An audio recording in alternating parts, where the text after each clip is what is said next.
Labor's bold bet, a budget of taxes, spending, and risk. On November 26, 2025, the Chancellor delivered a sweeping budget under the banner of social investment and economic stabilization, a package the hosts of The Guardian's Politics Weekly UK podcast described bluntly as a big tax and spend gamble. With proposals ranging from tax hikes to welfare expansions, the government is betting high that this ambitious fiscal maneuver can deliver long-term gains for public services, reduce inequality, and steer Britain towards sustainable growth, but only if the gamble pays off. What the budget does. Key measures. Freeze on tax thresholds.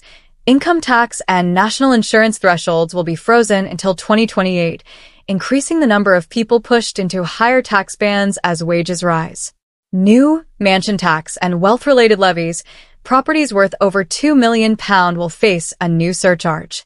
Meanwhile, taxes on pensions, ISAs, and wealth are being raised, along with higher levies on savings, dividends, property income, and online gambling. End of the two-child benefit cap. The controversial limit on child benefit eligibility will be scrapped, a measure widely welcomed as a step toward reducing child poverty.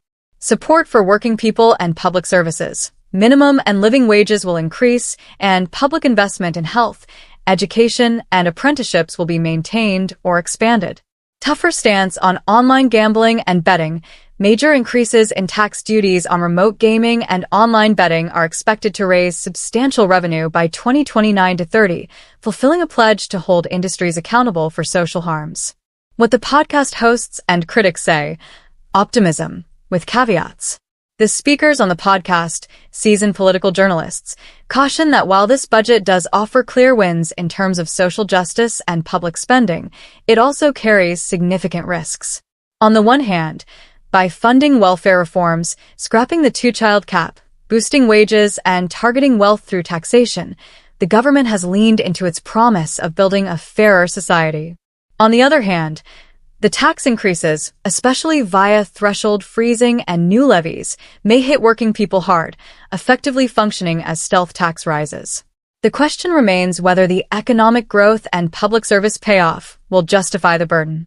Some observers warn that the gamble could backfire if economic growth remains sluggish or inflation and living costs continue to bite, risks that could dampen public support for such sweeping changes. The upside and the gamble. Proponents argue the budget could raise significant revenue to fund long-term social and infrastructural investment, lift hundreds of thousands of children out of poverty by removing the two-child limit, contribute to a fairer distribution of tax burden, with wealthier individuals and non-wage incomes shouldering more, offer tangible relief to lower-income households via wage rises, preserving public services, and indirectly protecting households from inflationary pressure.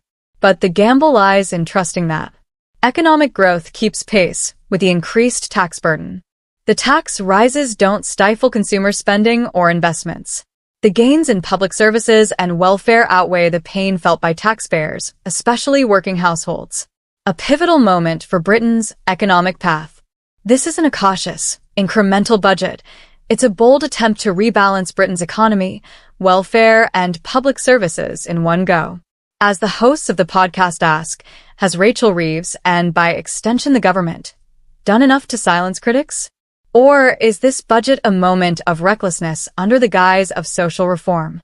Only time will reveal whether this grand fiscal experiment succeeds, or whether the costs will fall most heavily on ordinary people.